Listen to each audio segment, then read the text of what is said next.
Welcome back to the show. I'm Miss Kim and I am doing a super fun science experiment. It's called a rainbow cloud in a jar. And I'm gonna show you a little bit later how you can do it at home too. Well, the reason why I'm doing this is because it's my spring break. And I have lots of time to read books, do science, do arts and crafts, and I'm gonna show you all of those things that I'm doing for my spring break and some things that you can do on your spring break too. So let's get started with that Hey Miss Kim show you will never forget. Come along.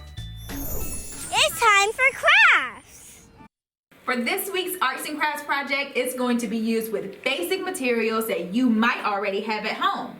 I'm gonna be using some colorful tape, white paper, and my favorite arts and crafts material, which is oil pastels. These come out really pretty in color, but you're welcome to use color pencils, markers, or crayons. Let's get started. All right, so choose your first piece of tape, and you're gonna design this any way you want.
Now you're gonna remove your tape from your coloring.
Be sure to always write your name.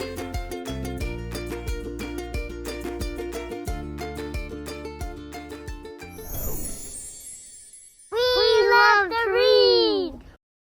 During my spring break and for the entire month of March, we are going to be talking about great women in history because it's Women's History Month. 100 years ago, women won the right to vote. They fought hard for decades to make their voices heard and their choices count. And they prevailed, which means that they won. For our reading today, we are going to talk about 3 powerful women who made their mark on history. So, get comfy, get a good space, and let's listen. During this Women's History Month, I'm going to be reading from a book called Bold and Brave, 10 Heroes Who Won Women the Right to Vote. It was written by Kirsten Gillibrand and art by Myra Kalman. When I was a little girl, after church on Sundays, I would visit my great-grandmother Mimi. She told me about a time when women like her left their homes and worked in factories, making equipment to help American soldiers win the war. Mimi taught me to be bold and to believe there was nothing I couldn't do. Mimi's oldest daughter was my grandmother, Polly. She liked to roller skate down the long marble hallways of the New York State Capitol, where she worked. When I was about 10, Grandma took me to a big room where ladies stuffed envelopes with letters urging people to vote. I thought, I want to be just like them someday. Grandma taught me to fight for what I believed in. Grandma's oldest daughter was my mom, Penny. She always did what she set her mind to. She was a sports writer for her student newspaper, even though girls were not allowed in the press boxes. She went on to law school and was one of the only 3 women of her class. As a mom, she also earned her black belt in karate, something few women at the time aspired to. My mother taught me you need to be brave to forge a new path. Who taught my mom and her mom to be bold and brave so they could teach me and you? I can tell you who. The women who came before them. Women who faced unimaginable challenges. When my grandmother was born, women didn't have the right to vote. That meant they didn't have the power to elect the people who would establish our country's rules and laws. Less than a century later, I became a United States Senator, which means I helped make those laws. Here are 10 women who paved the way. They were called suffragists, not because they suffered, although they most certainly did, but because suffrage means the right to vote. They fought so women could be heard. Elizabeth Cady Stanton. Born in 1815, she passed away in 1902. Her stance was, dare to be different. In 1848, Elizabeth Cady Stanton was a young mother when she and her friends decided to hold a big meeting about women's rights. They believed something uncommon at the time, that all men and women are created equal, and wanted laws to guarantee it. They especially wanted the right to vote.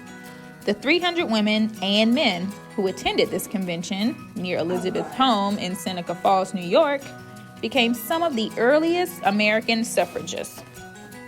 People made fun of the suffragists, but Elizabeth didn't let that stop her. She was fearless. As a young girl, she rode horses, learned Greek, and played chess, all of which were typically just for boys. She once said, "The best protection any woman can have is courage." The first convention in July 1848 was only the beginning of her 50-year effort to win voting rights for women. She was not alone in her journey. Susan B. Anthony, born in 1820, she passed away in 1906. Her stance was never give up. Susan B. Anthony was an abolitionist, which means she opposed slavery. Elizabeth Cady Stanton convinced Susan to fight for women's rights, voting rights too. Together, they were a team. Some people said that Elizabeth forged the thunderbolts and Susan fired them.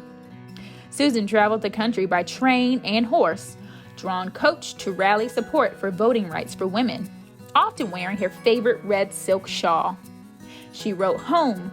We speak in school houses, barns, sawmills, log cabins with boards for seats, and lanterns hung around for lights. But people come 20 miles to hear us. Today, 20 miles may not seem far, but before cars, it could take all day or longer to travel that distance. In 1872, Susan tried to vote for president and was arrested. She spoke out for years and years until she died, almost 15 years before women won that right.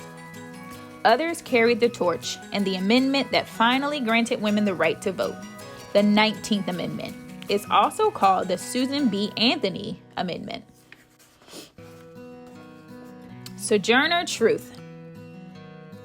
She was born in 1797 and passed away in 1883. Her stance was, "Speak the truth." Sojourner Truth's given name was Isabella Baumfree. She was born into slavery in Ulster County, New York. She left her owner in 1826, the year before enslaved people were freed in her state. Years later, she changed her name. Sojourner means someone who travels from place to place. And truth was at the center of her faith. She once said, "I will shake every place I go to." And she did exactly that. Sojourner was one of the first African American women to successfully stand up for herself in court. Her young son was still enslaved, and she sued to free him and won.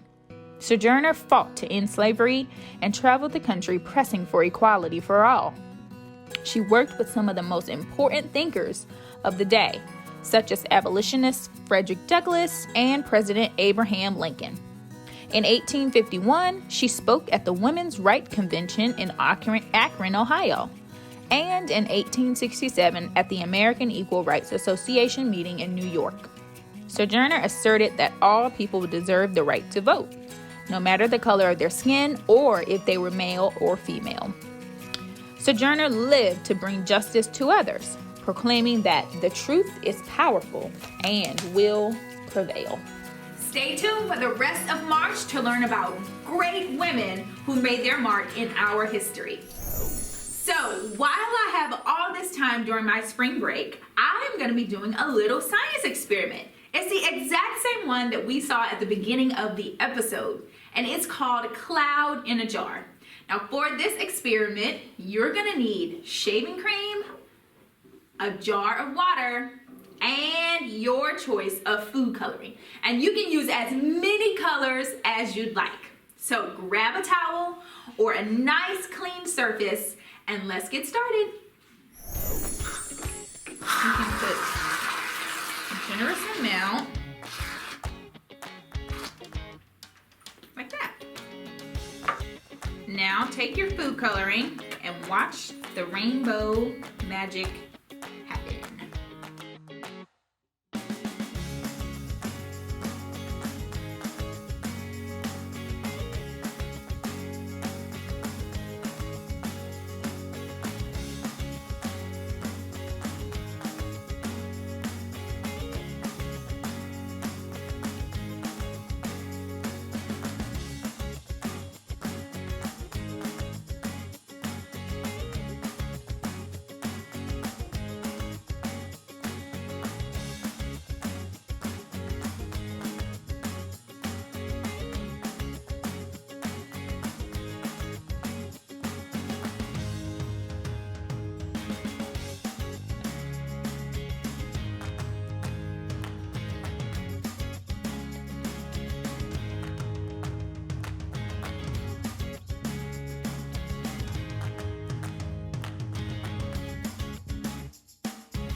And now a minute for our parents. Hello parents, and welcome back to A Minute Just For You. Now, at the beginning of this episode, we did a fun arts and crafts activity. But for you on the other side, I'd like to call this thing something called an invitation to create. Now, this doesn't take a lot of materials, it doesn't take a lot of time to set up, but your kids will have fun doing it. So for this particular activity, all I used was tape, something to color with, and paper, and that's all you need. So find a space, dedicate some time to set up this activity for your child, and I promise you, you will not regret it. And it can also be something that you can join in with them too.